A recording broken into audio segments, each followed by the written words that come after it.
So we're back at Donington Park with the GT Cup Championship for round 18 of the 2021 Championship season. We've already had one race today. That was the sprint race that took place earlier on today, where Steve Burgess in his Raw Motorsport Radical RXC went onto the top step of the podium for his first overall win of the 2021 Championship season. We've seen that car claim group wins in the past, but it's the first time it claimed an overall win. Second in the race earlier on, if you didn't join us for it, was the Enduro Motorsport McLaren 750S of Morgan Tilbrook, that car, which Morgan has regularly been racing in British GT. It's the first time we've seen it out in GT Cup. Morgan's been competing all season with his co-driver Marcus Clutton, but it's regularly been in a Group GTH GT4 specification Mercedes, so they are trying the GT3 car out today. And third in the race earlier on, if you didn't join us, it was a yo-yo race really for Richard and Neary at the wheel of the Mercedes AMG, the Team ABBA car that had qualified on pole. It ran wide at Redgate Corner, dropped its way down through the order, fought back to then run wide through Coppice Corner, lose a few places and have to carve its way back through the field again. The grid for this race is based on the fastest lap times that were set in the race earlier on today, so we'll run you fully through the grid in a while. But it should be onto pole position. The car that is just working its way through still is yet to arrive by the look of things, a number 66 McLaren, which haven't seen actually join onto the grid as yet. So the shot there looking as though it was the Radical that was going to start from pole, but that in theory is the second row of the grid, so we should see the number 66. There it comes now. Right, I was slightly worried for a split second. Here it comes now. So onto pole position goes Morgan Tilbrook. Now this is the pit stop race that we've got, so if you're not familiar with the format of it, it is a 50-minute race, 50 minutes for this race, and there is a mandatory pit stop window in the middle of it. Now it's broken into two aspects. So we have Group 1, so that's the cars that run in Group GTO, Group GT3 and Group GTC. They will pit slightly earlier than those cars in Group 2, and Group 2 can change all of the cars in Group GTB, Group GTH and Group GTA. They will stop slightly later into this race, and that's been introduced for this year largely because the success of the GT Cup Championship for this year has meant that we've had very, very full grids and capacity grids at some circuits. 37 cars, I think, qualified this morning, and it just means that if all of those descend into the pit lane in one foul swoop, yes, some circuits can accommodate all of those, but it does mean that the pit lane is not only a very busy place, it's potentially a very dangerous place to be. So by splitting the pit windows from one batch of cars to the other batch of cars, at least it means that not everybody descends. There's a wave from Richard Neary, who is on board the car that will start from the outside of the front row of the grid. There is his son Sam, just I think switching on a few small final bits inside the car.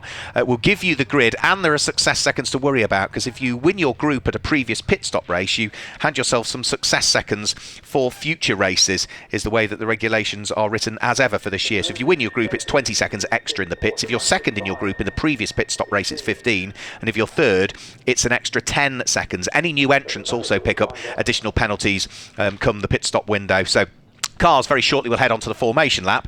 There's no graphic, but let me guide you through the grid, and we'll give you the starting drivers, and we will also give you the success seconds. If you're classified as a pro driver, you can't start the race. So the number 66 car, Morgan Tilbrook, starts from pole position. No additional time penalty in the pit lane for that car.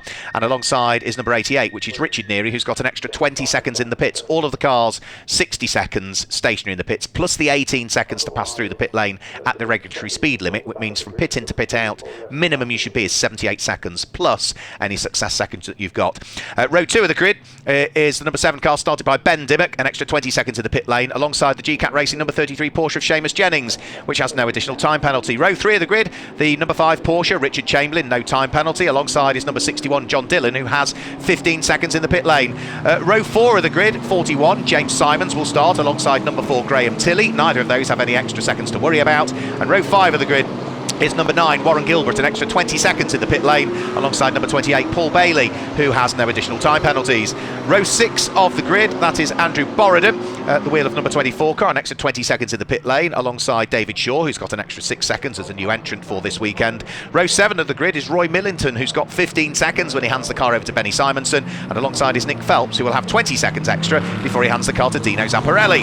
The 8th row of the grid is Josh Jackson, an extra 15 seconds alongside row Mo Ritson, who has no additional time penalties to worry about. And row 9 of the grid, Chris Hart, driving on his own in this race, has an extra 15 seconds, and alongside is Charles Clark, number 74, who has an extra 20 seconds, so 2, 1, 2 and 74. Row 10 of the grid is 23, Ian Campbell, with no additional time, and neither does number 44 alongside John Whitehouse. Row 11 is number 90, Mike Price, who's got an extra 15 seconds in the pit lane, and alongside is 67, Simon Orange, who's got an extra 20. Row 12 of the grid, number 15, David Holloway, nothing for him to worry about, but alongside is 22, James Guess, who's got an extra 20 seconds in the pit lane, and row 13 of the grid is number 78, Tim Docker, who carries 10 seconds, alongside number 80, Craig Wilkins, who also has the same 10 seconds. Row 14 of the grid, number 50, Carl Cavers, no additional time penalty, and neither does 118 Ian Duggan, with row 15 being number 77, Mark Hopton, who has no additional time penalty, but alongside, which is the number 14 car of Philip Carter, that has an extra 20 seconds. Row 16 on the grid is Richard Mason, no additional time penalty, number 22, and alongside it's the same for 17, Russ Lindsay. Row 17, Jason Garrett, an extra 6 seconds as a new entrant for the number 12 car, and alongside is number 3 Charlotte Gilbert, who has nothing to worry about. Penultimate row of the grid, number 6, which is Alex Stevenson, no additional time penalties, but alongside is Ron Lynn. Good to see Ron and Stewart out in the championship. Ron is the dad, Stewart is the son. Stewart, a former British GT champion some years ago in the GT Forecast. Ron has been racing in G40 Cup more recently. An extra 6 seconds for them at the wheel of the Optimum Motorsport McLaren. And at the final row of the grid, row number 19, car number 113, Tom Webb will start at the tail end of the field. So a 50-minute race ready to go for what is going to be round 18 of the 2021 championship season for the GT Cup. We've got the grid fully formed, a very full grid of cars, and hopefully they will all just, in a 50-minute race, tread with a little bit of sympathy as they head up towards Redgate Corner. So red lights are on the gantry, 50 minutes are on the clock, we're about to get round 18 of the championship underway. Lights go out and Morgan Tilbrook looks to try and get the hammer down, but Richard Neary is alongside him. Ben Dimmock weaving one way and the other to see what he might be able to do at the Radical, but I think Richard Neary will take up the lead of the race. There's contact further back, Graham Tilley is in the gravel trap I'm afraid, and John Dillon is facing the wrong way in the gravel trap as well. You can hear the crunch as the two of them got together, but those cars I think are going to be stricken. Graham Tilley might be able to drag himself out in the background. Yeah, I think he's almost made it out, but there'll be damage to the front end of that Nissan, I'm afraid to say, as everybody else continues on their merry way down through the Craner curves. And it is certainly going to be Richard Neary that is leading this enormous field of GT cars. And I did wonder, with Redgate Corner being a fairly tight right-hander, whether everybody would get through it, and sadly not for John Dillon, and that potentially has big implications for the championship really for John Dillon and Phil Quaife, who returns to the championship for this weekend. The Nissan continues, but I'm sure will be destined for the pit lane. However, the Lamborghini is beached and is going nowhere, and that's the car that was lying third in the Group GT3 championship standings, and straight away that brings out the safety car, I'm afraid to say. So there's the damage to the Nissan, the front right corner of it. Now, whether that was just the concertina effect that caught somebody out, we'll have to wait and see. There is Martin Plowman busy chatting away to Tom Rawlings. Martin Plowman having set up this new Paddock Motorsport team with Kelvin Fletcher. The two of them not only now team owners but also race drivers, with the car that they raced, the Bentley GT3, having qualified on pole position for the British GT Championship just last weekend at Alton Park. But from driving duties last weekend to team management duties this weekend for Plowie. So safety car out there. I think it was just those two cars that got tangled up. I think everybody else was able to continue without any issues at all. And there is the stricken car of John Dillon getting dragged out of harm's way, I'm afraid to say. That's a big shame for John Dillon. Poor old Phil Quaife, who unfortunately had to miss the previous rounds at Silverstone on the Grand Prix circuit, is on driving duties with John Dillon again this weekend. You can see look at all the gravel down through what is the top of the Craner curves. Huge amounts of gravel all over the circuit up at Hollywood, where Graham Tilley finally managed to haul the Nissan out of the gravel trap. He's managed to make it back round to the pit lane, which, you know, it's the good thing to do. At least the car is out of harm's way. And Graham was certainly not to know just how much gravel was going to be deposited on the circuit, but I think that's all we're going to see of the Nissan, I'm afraid. But there might need to be a little bit of sweeping up done at the top of Hollywood, because if the cars head through that section there at full race pace, not only are they going to be driving on marbles in reality with the gravel that was there, but equally as much the stones flicking up into windscreens and cars might cause a few problems there. But poor old Nissan back in the pit lane, and I think that's probably going to be it for the Nissan for today.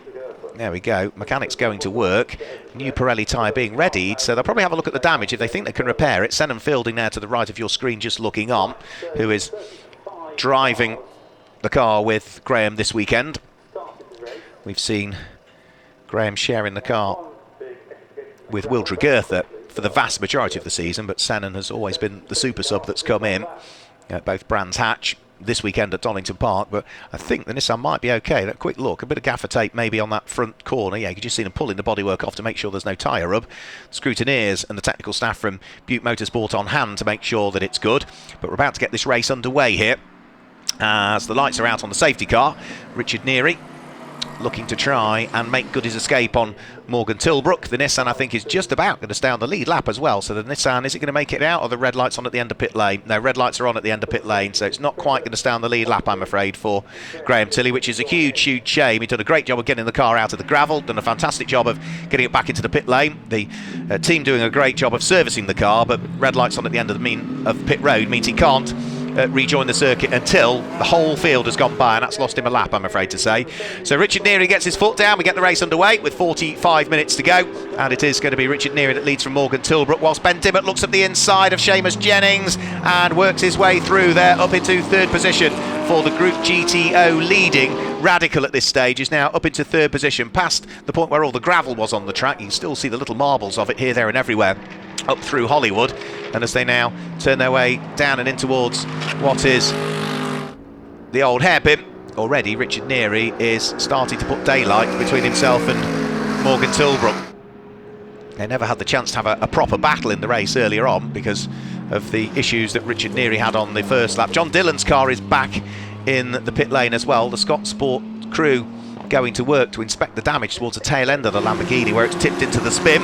And this is another car we need to watch as well. Number 113, Tom Webb, off the back of the grid, looking to try and thread the Lamborghini through the traffic, the slightly older spec Super Trofeo car. Not the Evolution car that we see some other drivers competing in, but this is a car that has been in the championship for a couple of seasons now. I didn't see a great deal of it last year, but it's great to see, even at Silverstone, the return of that car into the championship. And the Nissan, as we say, has made it back out, and there's no obvious signs of too much damage to the front of that car. I think it might just have been a little bit of a puncture. So that's another car that will work its way through the field, but remember, Graham Tilley has unfortunately dropped to the very tail end of the field and is the last car that is still out there and circulating and is off the lead lap at this stage, the number 4 car.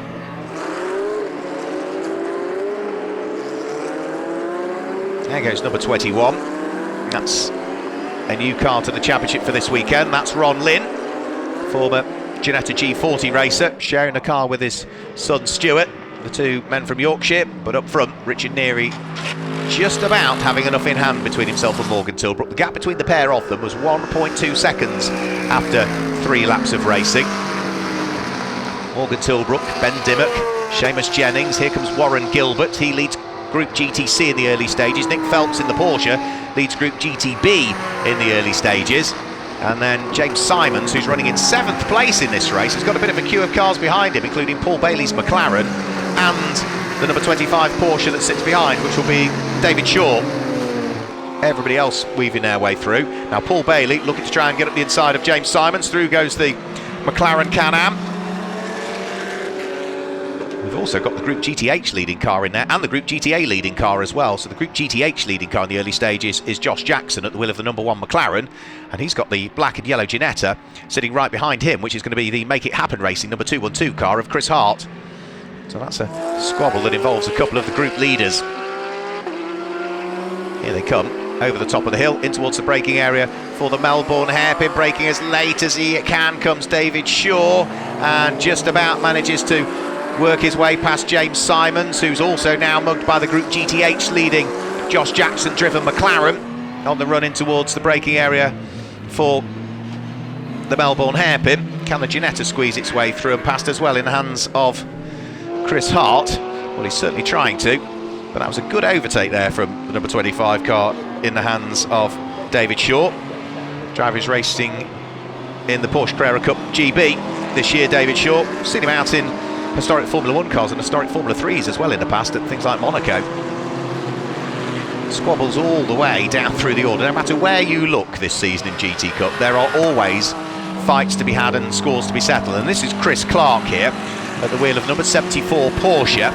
He has got Simon Orange's Ginetta right behind him. Then Mike Price at the wheel of the Balfe Motorsport prepared white and light green McLaren. And they're all fighting away for 15th, 16th, 17th places onwards.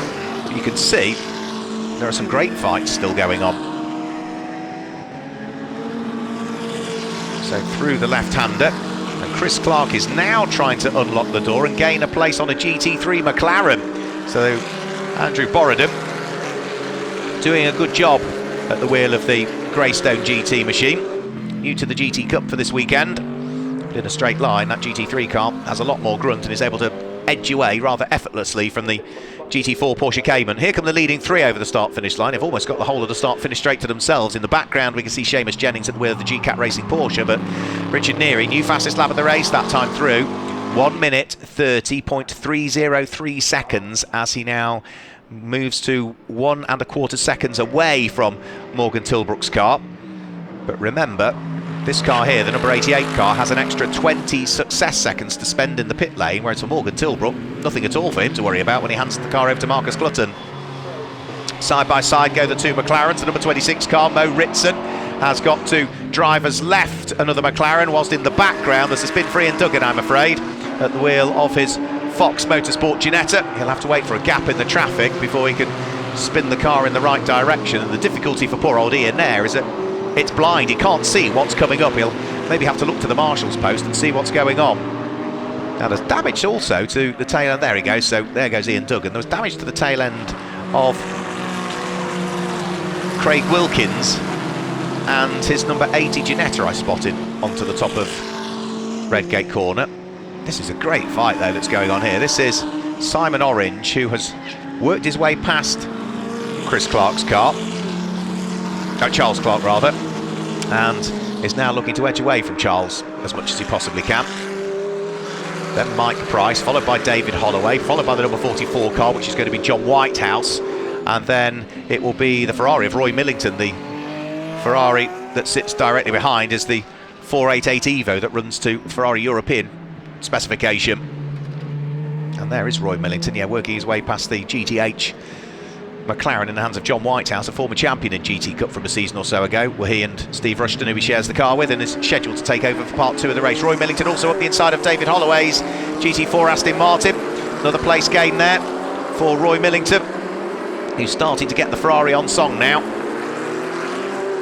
That Ferrari runs in Group GTC for the newer spec challenge cars, so the same class as the Lamborghini Super Trofeo cars run in, including that car there, number 113, which, as I say, I did say watch out for it working its way through the order. It started in 37th position, the car of Tom Webb, and now with its lights ablaze, the light blue Lambo is up to 21st position, 16 places gained, and in fact I think he's picked another couple up over the start-finish line, so he's now inside the top 20.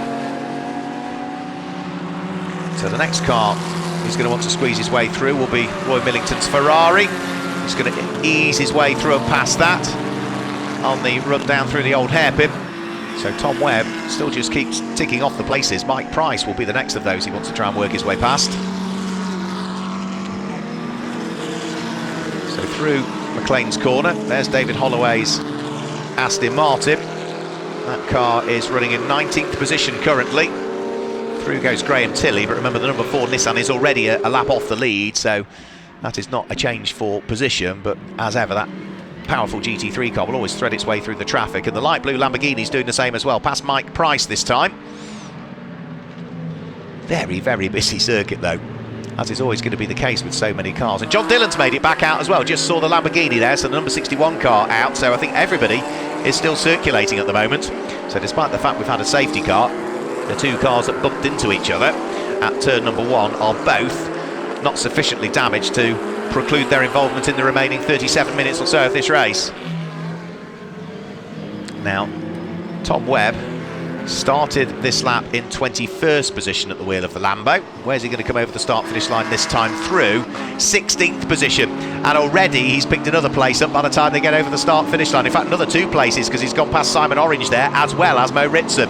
So that's now something like 14th place for that Lamborghini from 37th on the grid. Number 61 car of John Dillon is 2 laps off the lead, I'm afraid to say. This Nissan is a single lap off the lead. For Graham Tilley, at least he's still out there and could still accumulate some championship points, because that number 4 car is running 5th in its respective group, that being Group GT3, but not necessarily every car ahead of him in the group will be scoring championship points. Some of them are only invitational cars this weekend, the likes of the GCAT Racing number 33 Porsche being one of them. Bouncing over the curbs goes Tom Webb.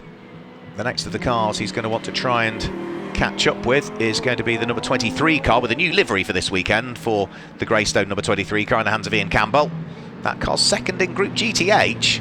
Now, Group GTH leader, I'm just going to have a quick look at this, is Josh Jackson, who's about 10 seconds up the road, but the number 1 car has 15 seconds of success penalty to spend in the pit lane. That number 23 McLaren has 0. So that would put, not necessarily that car there, the number 1 car that leads the group, it would put the number 23 car into a strong position as and when the pit window opens for what will be Group 2, and that is the cars that will pit later into this first pit stop race of the weekend. 35 minutes remaining. Down through Hollywood goes the car in 9th position, Josh Jackson, leading the group, leading the championship scoring in terms of Group GTH as well is Josh Jackson, sharing the car with Michael O'Brien again for this weekend. They lie, if you look across all of the championship scores, I think they're 4th overall in the championship standings. Tom Webb still threading his way through traffic. Oh, that was Andrew Borodin that nearly turned in on him there.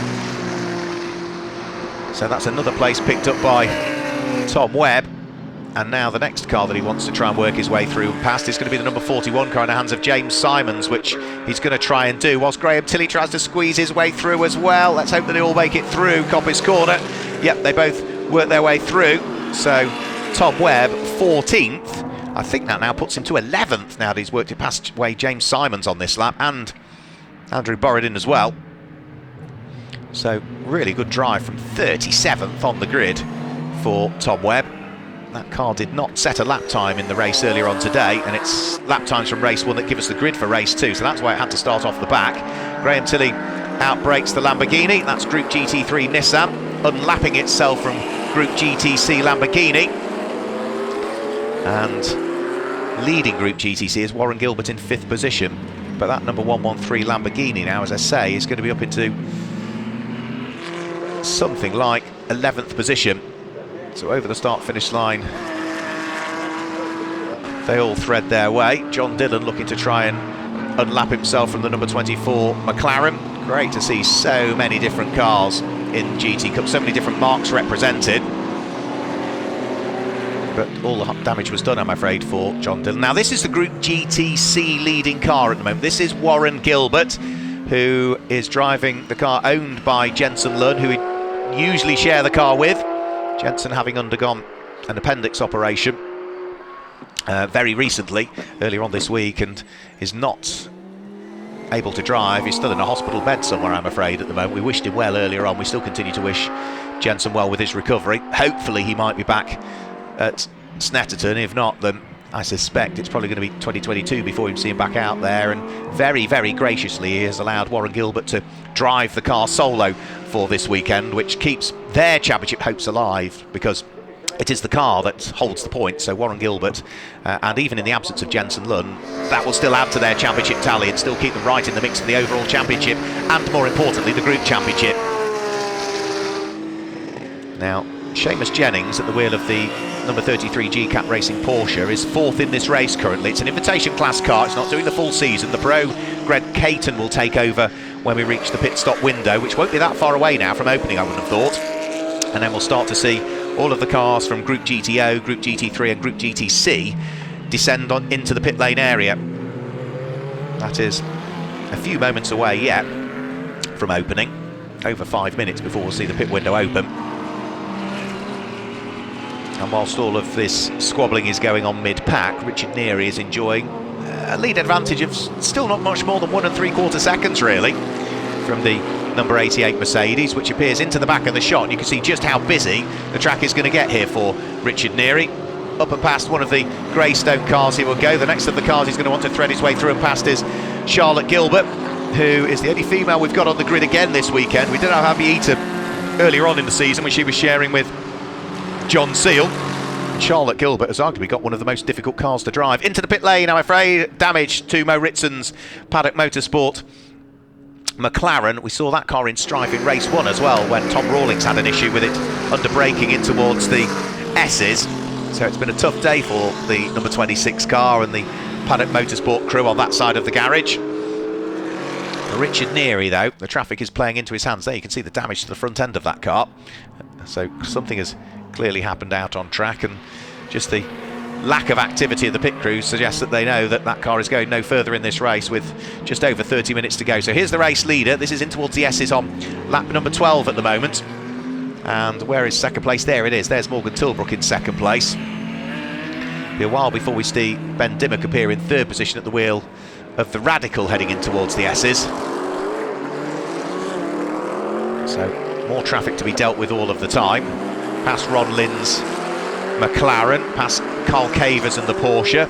There's the damaged Ginetta I was talking about earlier on. Richard Neary dives at the inside of the 44 car of John Whitehouse so as to try and make sure he's got plenty of gap between himself and the next of the cars. Morgan Tilbrook threads his way through and past Craig Wilkins's Scott Sport prepared Ginetta, which is running a different front bumper in this race because it had damage to the front right corner in race number 1. It's damage to the rear of the number 80 Ginetta.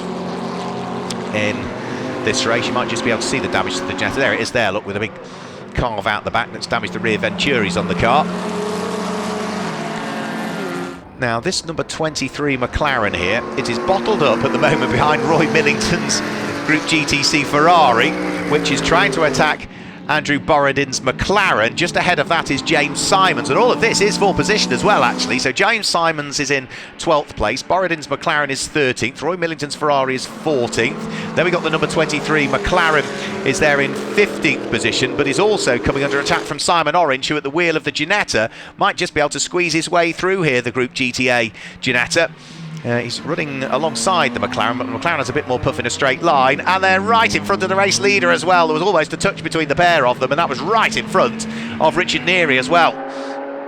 So Richard just needs to bide his time. He's got enough of a gap. He's got 4 seconds advantage because he's worked the traffic that little bit better than Morgan Tilbrook has been able to do so far in this race, or he's met them in the right place, as the case may be. There's still more traffic to deal with for Richard Neary as he heads in towards the braking area for the Robert chicane. Roy Millington almost into the rear end of the number 24 McLaren, whilst Richard Neary carves his way around the outside of the GT3 car. So over the start-finish line they will go. 28 3/4 minutes of the race to go. 13 laps now completed by Richard Neary, and the lead advantage through the traffic that time through came down by almost a second as Morgan Tilbrook had a better run through the traffic that he met, but he's now got to get past 5 or 6 cars which are between himself and the race leader. So Richard Neary will open up the gap again surely over the course of this lap. So there goes Richard Neary. Only there now is Morgan Tilbrook, and you can look at the task that lies ahead of him. He's got to pick off the Ginetta of Simon Orange, and I don't think that he's quite as confident through the traffic. Morgan Tilbrook hasn't done as much racing as Richard Neary in recent years, so it's not surprising he's just treading gingerly through the traffic. It's the first time he's raced this GT3 car in GT Cup this year. Past Simon Orange at the wheel of the Ginetta, looking to try and now sneak his way through and past Ian Campbell's GT4 McLaren, the reliveried number 23 car from Greystone for this year, for this weekend rather. And then the next of the cars he'll want to try and do is the next of the McLarens, which is going to be Andrew Borodin, who very graciously lets him through without too much trouble. There's contact in the background, and I think that might be Ian Campbell that was almost nerfed there in towards the gravel. Hopefully he's gathered up the moment, but that will have delayed the number 23 McLaren, I'm afraid. James Simons still doing a good job of hanging on to his position, which is 12th place. The McLaren yet, you can see has lost a couple of places there. So David Holloway has been able to work his way through, and Steve Ruston as well, and John Whitehouse as well. Now, won't be that much longer before we start to see the pit window open for the Group GTO, Group GT3 and Group GTC cars. And on the basis of it is for most of the teams where they've got a pro driver, it has to be the AM that starts, then arguably the quicker driver, get him in the car as soon as you possibly can, which means that at the front end of the pit window is when we're likely to see most of those cars come in.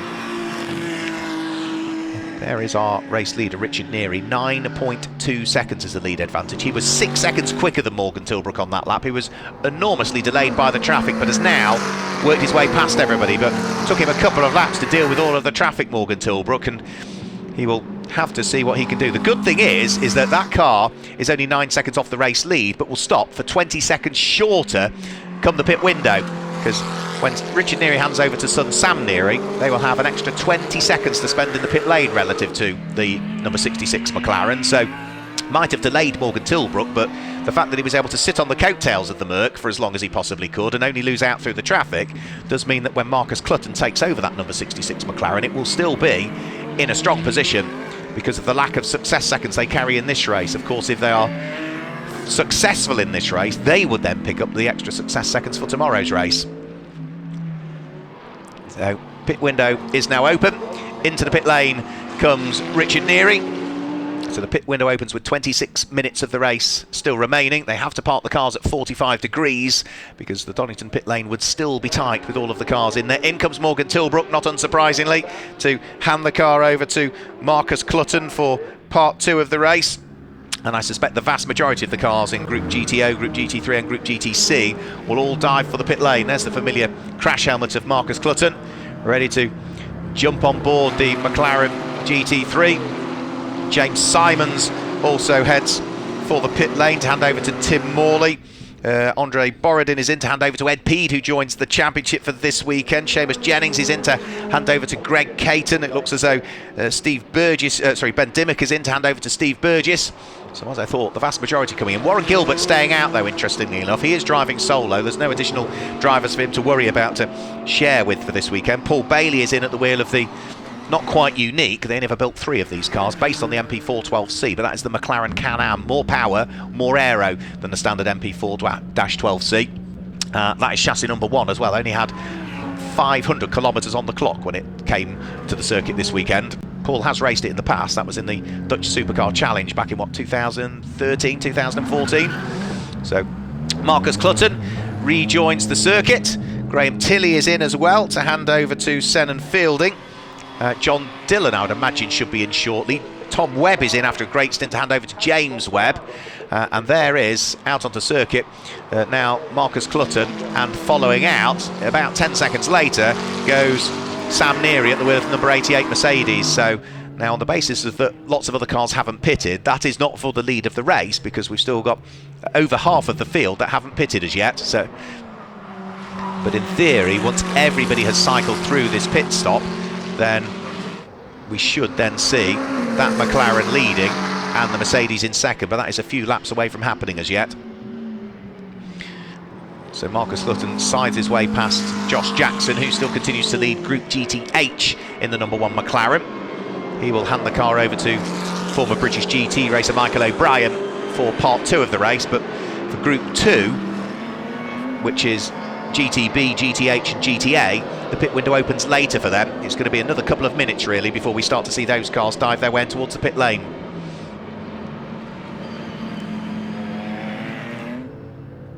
So into the pit lane has come Warren Gilbert. He stayed out for an extra lap compared to most, but he's driving solo for Top Cats Racing this weekend.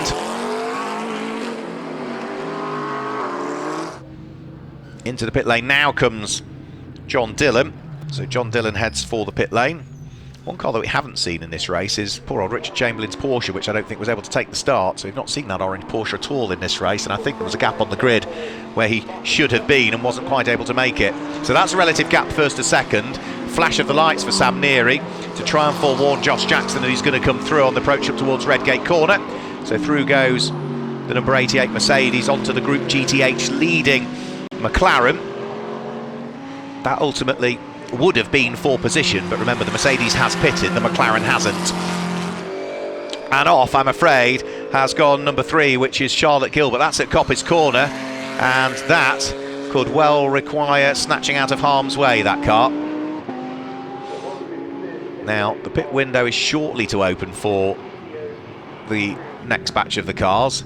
Those that were in the first batch of cars, Group GTO, Group GT3, Group GTC, final pit stop just being done. So Warren Gilbert wanders down pit lane on his merry way.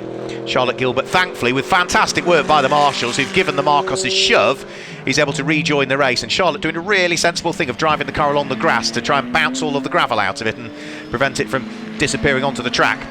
So Charlotte able to rejoin. She will hand the car over to part 2 of the race for Neil Huggins. And, well, Warren Gilbert had picked up the lead of the race, but he has now pitted, so it is the number 35 Group GTB leading Porsche that picks up the lead of the race at this stage, Nick Phelps. But remember, that car hasn't pitted, and their pit window is not that far away from opening now. In fact, it has opened, so into the pit lane, by the look of things, comes the number 6 car. That is going to be Alex Stevenson to hand over to James Kellett.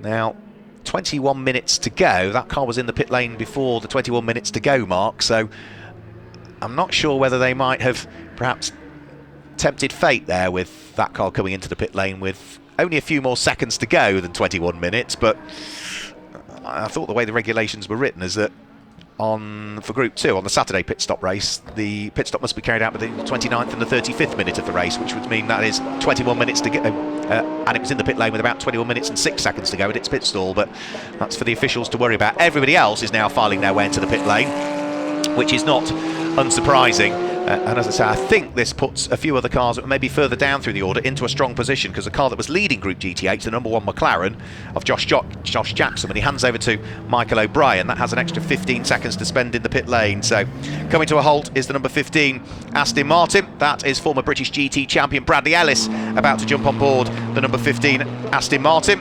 Number 90 is in, which is Mike Price. He is about to jump out of the car and hand it over to former British GT and Blancpain racer Callum McLeod. Number 77 we can see dive in. Mark Hopton to hand over to former A1 GP champion, which is Adam Carroll. 78 is in as well. Tim Docker to hand over to former BRDC Formula 4 and British GT racer Jordan Albert. Number 80 is in as well. That is Craig Wilkins to hand over to his regular co-driver Aaron Scott. Those two were racing in British GT some years ago. Aaron's raced historic Formula 1 and has been racing in the Le Mans series as well.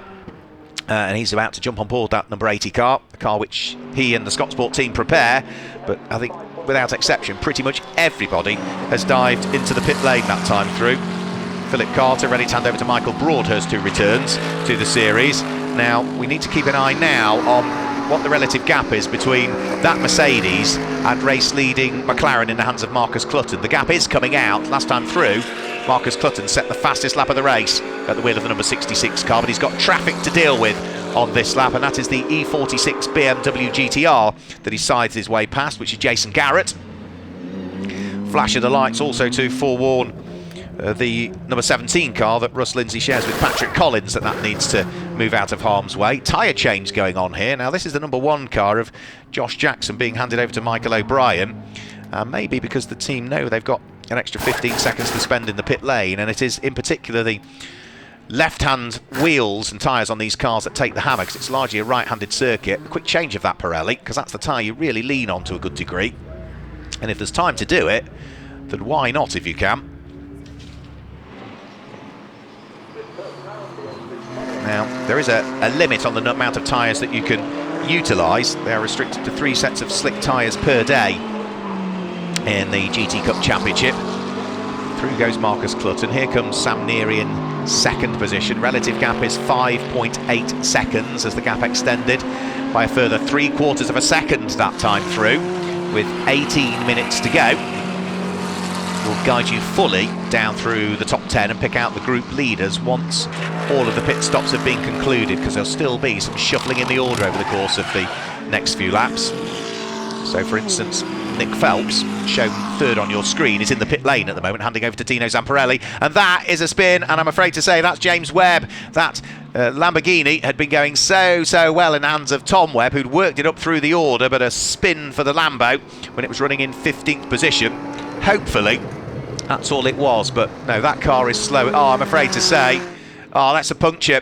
It's a left rear puncture by the look of things for the Lamborghini. I only just said that that's the tyre that the left-hand side of the car does take the hammer, really, because of the predominant right-hand bends here at Donington Park, but also they have installed some big curbs at the chicane for this weekend, which all of the drivers were forewarned to try and avoid.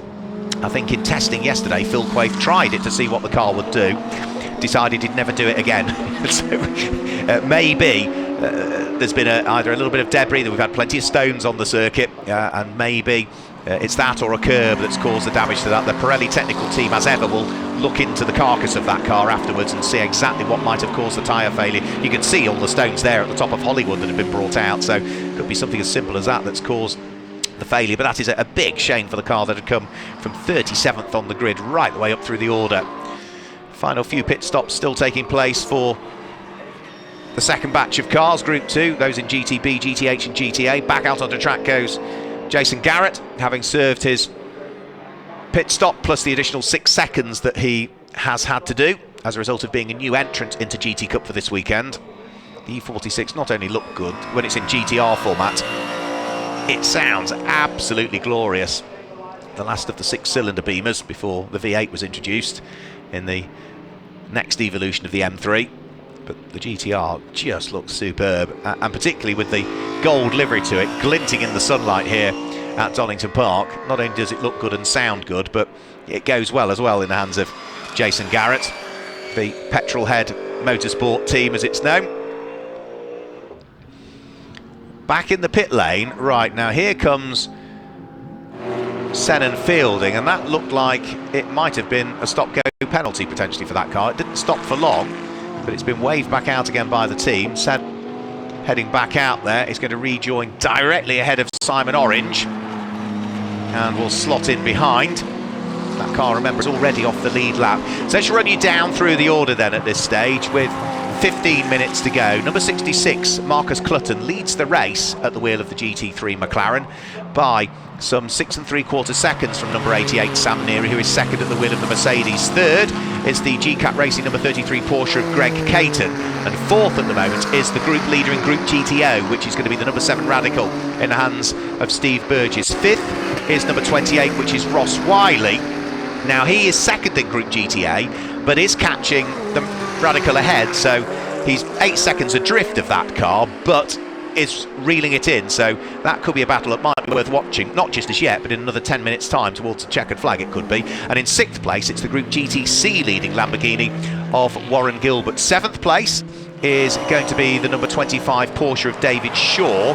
8th place is 41, that is now Tim Morley that's jumped on board the Lamborghini, and completing the top 10 at the moment is the leader in Group GTC, which is the number 1 car of Michael O'Brien.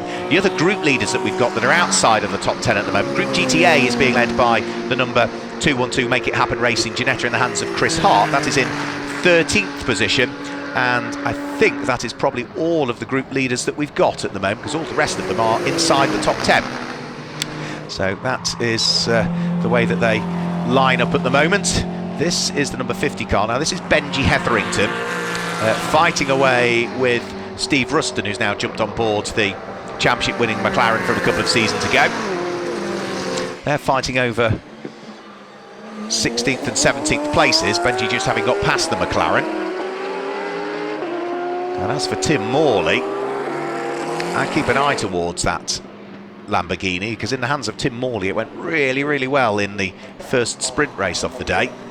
He's looking to try and thrust his way back up through the order if he can. So over the start finish line now comes Tim Morley, that car running in 7th position. Now Warren Gilbert lost 5 places on that lap and is still dropping down through the order. I do fear that the car that's leading Group GTC might have had a problem. And the safety car is coming out, I'm afraid, as well, by the look of things. There and off and a spin goes James Townsend. Now, that is a big old spin, slap bang in the middle of the coppice. Should be able to get the car pointing in the right direction and get going. So now that spin happened just as the safety car was coming out. The reason the safety car is coming out, we've not seen any pictures of yet, but Ron Gilbert's car is tumbling like a stone through the order. It's now down to 20th position and has lost 14 places. So,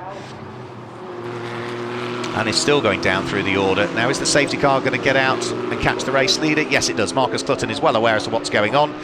Dives onto the brakes to make sure that it is the safety car that catches him. So there's no reshuffling of the order required. And there, look at all the stones there. Look, top of Hollywood. Look to the left-hand side of the circuit as Graham Tilley would have been unaware as to how many stones he was bringing back out onto the circuit. But yeah, all of those stones there, you cannot afford to run offline down through Hollywood at the moment because of all of those stones. Now, where is the whereabouts of Warren Gilbert's Lamborghini? We've not seen anything on screen as yet of it as to the whereabouts of it. And there is nothing on the inside of the old hairpin, but I think, and it is only me just guessing, that can only be the car, because it has enormously dropped its way down through the order and has now gone missing somewhere. It's somewhere on the Grand Prix loop, I would say. So it's gone through the second sector, and the second sector is just before the approach to the S's. So it's either in the gravel trap at the S's with woes, it might have had a mechanical failure, it could be down at the old hairpin, or possibly at the final corner Goddard's, but it's definitely in the final third of the lap, because it completed sector 1 and completed sector 2. But that is missing out on track somewhere. The other car that is showing as missing is James Webb's car, but that retired with its puncture before the safety car came out, so it's not that one. It's got to be Warren Gilbert's, and that again has implications really for Warren Gilbert. So confirmation the car is at the chicane, and there is the marshal. Yeah, you can't see the car, you just see the very top of the roof of the car, so good work by the camera crew to pick that one out. The marshal's doing a brilliant job as ever to deal with whatever needs dealing with. But yeah, of all of our camera positions, as is ever the case, the car disappears at probably the only part of the circuit that we can't quite see, but we could just catch the roof of it, and our marshals being on hand to try and deal with the incident. There goes the telehandler as well to try and get the car out of harm's way. And the one thing this does do is it gives Sam Neary the opportunity to catch back up again with Marcus Clutton, who was pulling away before the safety car came out. There were 5.9 seconds between the pair of them, but it really depends how many cars are between Marcus Clutton leading the race and Sam Neary, who's there in second. Into the pit lane, I'm afraid. The rear engine cover is up on the Greystone Adam Carroll driven McLaren. Oh, and there's lots of cars is the answer between Sam Neary and the race leader. So yeah, that is an enormous batch of cars that he's going to have to try and feed his way through. So I think this probably doesn't play into the hands of the Mercedes. So let's have a quick look. There is the race leader. Well, we've got it's 4 cars. 3 cars between Marcus Clutton and Sam Neary. So that's the relative gap. So you've got the GT4 McLaren, you've got the GTB Marcus and the Group GT3 Senan Fielding driven Nissan between our race leader and that number 88 Mercedes that's there in second place. The third place car is Greg Caton at the wheel of number 33 Porsche. He's about another 10 cars behind.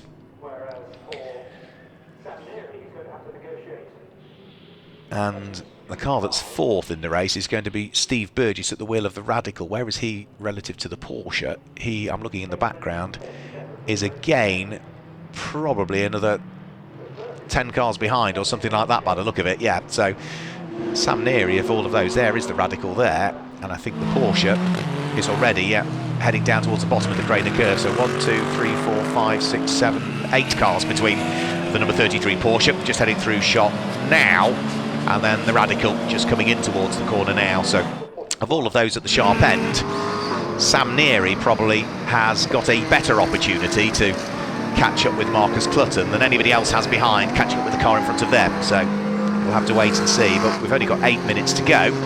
We've still got to confirm the extraction of that car out of the gravel trap, which is an enormous shame for Warren Gilbert. He's going to continue around and try and amass as many championship points as he possibly can, but that number 9 Lamborghini, I'm afraid to say now, is fourth in its group. And again, not necessarily every car ahead of it in the group is scoring championship points for this weekend because several of the cars are in the invitation class, but it was leading the group, and arguably that's sort of championship points lost in reality. But no harm done to the car, thankfully, and that's the main thing, that the car can continue. And other than some air ducts and brake components being gravelled up to a degree, and a few bits of dust on the tyres, there's no harm to the car. So lights are out on the safety car. We're about to get things back underway once more with 7 minutes remaining. Remember, Marcus Clutton leads the race, and he will know that he has got 3 lapped cars between himself and that number 88 Mercedes in the hands of Sam Neary, BRDC Rising Star, as he was announced earlier on this year, that sits there in second place. And remember, Sam Neary can't overtake any other car ahead of him until the start-finish line, so he's just got to bide his time and sit behind what are slower cars and just try and feed the throttle in. He can be alongside, but he can't be ahead of the cars as they head over the start-finish line, and that looks like that is perfectly done by Sam Neary, waiting to get past Richard Mason for as long as he possibly can, and then carving his way through to get past the number 22 GT4 McLaren. And then, of course, having disappeared up the road now, was the next of the cars that he was looking to try and work his way past, which is going to be the Nissan of Senan Fielding, who is a couple of laps off the lead of the race at the wheel of that Nissan, following its problems that befell the car earlier on. That car is running in 19th position, and yeah, a lap or so off the lead of the race, I'm afraid. But you can see how much advantage the Nissan gained over the Mercedes, purely because the Merc couldn't get past 2 slower cars on the restart. So there is the second place car bouncing over the curbs in the hands of Sam Neary, trying to get on it, but Marcus Clutton already up the road at the wheel of the McLaren. Such a shame that the Nissan is off the lead lap following its problems earlier on, otherwise that would be a great battle for the lead, wouldn't it? But for Morgan Tilbrook and Marcus Clutton, they could potentially be on in their first weekend of racing in the Group GT3, could be on for their first Group GT3 win of the season so far. They've been racing in Group GTH all year so far this year at the wheel of their number 66 Mercedes. They did claim a group win in the group last time out in the Merc, and the first of the 4 races that we had at Silverstone, so it wouldn't be their first group win of the season, but it would be their first Group GT3 win of the season, as they've not raced in it before, and it would be their first overall win of the season as well. And that would be a big old smile on Morgan Tilbrook and Marcus Clutton's face, albeit bittersweet as ever, because it would hand them, if they stayed where they are, a 20-second success seconds come tomorrow's pit stop race, because that's what you pick up. You win your group in this one, 20 seconds you'll pick up extra in the pits for tomorrow, just to even out the amount of wins and try and make sure that everybody has an equal chance of some silverware, and know full well that you just got to push even harder if you want to try and make it back-to-back wins, which we have seen plenty of times over the course of this season. Greg Caton threading his way through and past the traffic. That will be the number 22 car. I think I said it was Richard Mason, but of course Richard started the car. That would be John Lancaster rather, that's behind the wheel of the number 22 car now. So yeah, Richard Mason having started that number 22 McLaren. John Lancaster now having taken over it. John, who again has been hugely successful. He was former European Le Mans Series champion in the LMP2 category. Now that's problems for Simon Orange. Front right corner has taken a bit of a bite. You can see there's some tyre rub there as well on the Ginetta. He will want to keep pressing on at the wheel of that car, because that car leads Group GTA in terms of the championship standings. And you can see the damage that's been caused that front right corner. Now the Pirelli tyre only has 3 3/4 minutes to try and put up with what's being thrown at it. Busy section of the circuit down through the S's. Ross Wiley pressing on, sneaks his way through and past the Ginetta, which has got damage to the tail end of it as well. So there's a bit of work to be done by Team Orange, Simon Orange's team, newly set up for this year, to prep that car. Even batters down the side of it as well. Wow, it's had a hard race, hasn't it, that one? And it sits there at the moment in Group GTA. It will be, I think, down in second in the group and a little way off the car that leads it. No, it's third in the group at the moment, down in 24th position overall. So hugely busy sections of the circuit. Number 212, that Ginetta there, leads Group GTA at the moment, which is Chris Hart behind the wheel of it. Steve Burgess threading his way through the traffic at the wheel of the Group GTO leading Radical RXC. leading Group GTC at the moment is going to be Benji Hetherington at the wheel of the... Benny Simonson at the wheel of the Ferrari that Roy Millington was driving earlier on. But the circuit is still very busy, and there are still battles to be had, and a big lock breaking into the gravel trap, I'm afraid, goes James Townsend. Is he going to be able to get the car turned in time before he hits the tyre wall? Yes, he is. Has he got enough power to dig his way back out of the gravel up at McLean's corner? I think he might have. Yes, he does. Back onto the grass he goes, but that car that was in 25th place is surely going to tumble ever more down through the order now. It was running 4th in Group GT8. It's probably going to drop to 5th in Group GT8 now as well, because I think the number 17 car of Patrick Collins will have gone through. You can see the gravel all over the track. There's a huge amount of sweeping up needing to be done at some point over the course of the day. There's still another couple of races on the programme to come up today here at Donington Park. Side by side goes the Group GTA leading car of Chris Hart. He's right alongside Ollie Webb, who has taken over the number 23 car. Ollie will not make it easy. Oh, there's almost a little bit of contact there between them. Now that number 23 car in the hands of Ollie Webb is currently lying 3rd in Group GTH, but he's got a raft of other Group GTH cars not far behind, which include Steve Ruston at the wheel of the number 44 McLaren, Callum McLeod at the wheel of the number 90 McLaren, and now Ben Barker, former Porsche Super Cup racer, has taken over the number 74 Porsche, which is in a livery very reminiscent of what the 956s and 962 Porsches raced in Group C back in the 80s, didn't they? Particular cigarette brands that was synonymous with the Porsche brand at the time. Number 21 at this stage is now Stewart Lim, 2 times former Ginetta G20 champion, coming into the GT Cup for the first time this weekend. And we are now into the final few seconds of the race. Marcus Clutton and Sam Neary will be on to what I think will be their last lap of the race now. This car here is on course for a double win in Group GTO. It claimed the overall win earlier on today in the hands of Steve Burgess, who's behind the wheel of it currently. And it looks as though for Richard and Sam Neary, they are on course for 2nd overall in the race, but I suppose more importantly for them, this number 66 car here, which is the GT3 McLaren of Morgan Tilbrook and Marcus Clutton. Now, as they've been racing in Group GTH all season in a Mercedes, their first weekend of racing Group GT3, they are an invitational car, so even though Sam and Richard Neary will finish 2nd on the road, it would be maximum championship points for them, because the car ahead will not score any championship points. It's a non-championship scoring car, so it is still going to be a fantastic result and another step towards their aspirations, which is to stitch up the championship for this year in the GT Cup. So out of the final corner, very shortly will come Marcus Clutton. He's just heading up towards the left-hander at Goddard's now. The clock has ticked to 0, and in their first weekend of racing this McLaren in GT Cup, a car that they've regularly raced in the British GT Championship for this season, Marcus Clutton and Morgan Tilbrook claim the win in round 18 of the GT Cup Championship 2021. 2nd will go the way of Richard and Sam Neary, but they will pick up the points for the win because the car ahead is a non-championship scoring car for Morgan Tilbrook and Marcus Clutton this weekend.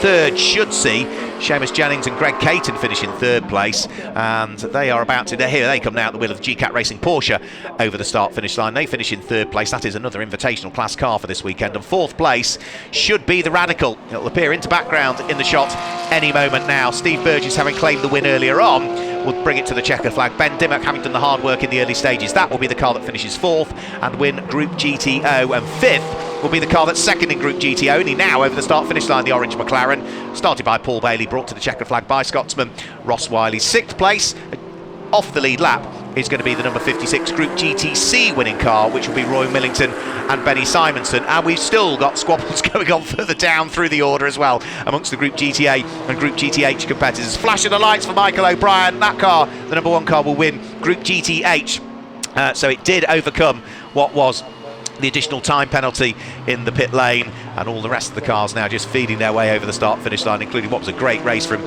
Steve Ruston and Ben Barker and Benji Hetherington at the wheel of their McLaren and Cayman Porsche GT4s respectively. So another fantastic race from the GT Cup Championship, albeit interspersed with 2 or maybe 3 safety car periods over the course of that 50-minute race. Final car about to take the checkered flag, I think that will be, which is going to be James Townsend over the start-finish line, having dug his car out of the gravel up at McLean's Corner with a few laps to go. So for Morgan Tilbrook and Marcus Clutton, it is a win in round 18 of the GT Cup Championship for 2021.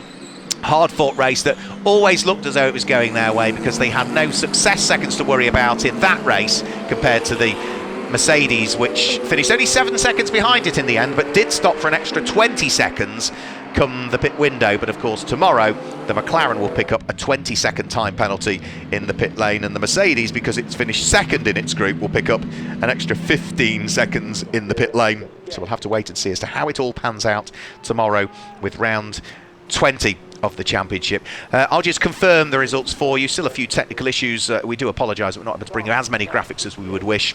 We're in the process of trying to sort out whatever interface is not quite working between the timing systems, our graphics systems. But number 66, Morgan Tilbrook and Marcus Clutton claim the win overall and the win in Group GT3. Second was number 88, Sam and Richard Neary, who pick up maximum points in Group GT3 because of the non-championship status of the car that claimed the overall win. Third in the race, and also third in Group Group GT3 rather, was the number 33 Porsche of Seamus Jennings and Greg Caton. Fourth in the win in Group GTA goes away of Ben Dimmock and Steve Burgess. Fifth and second in Group GTO was number 28 Paul Bailey and Ross Wiley. Sixth place in the win in Group GTC goes away of Roy Millington and Benny Simonson. And seventh is number 24, which is Andre Borodin and Ed Peed. Eighth place, number 41, James Simons and Tim Morley. Ninth place goes the way of number 25, which was the car of David Shaw. And in 10th place, that's the Group GTB winning car, number 35, Nick Phelps and Dino Zamparelli. Outside of the top 10, the winning Group GTH went the way of the number 1 McLaren of Josh Jackson and Michael O'Brien. And the win in Group GTA went the way of the car number 212, the Make It Happen Racing Ginetta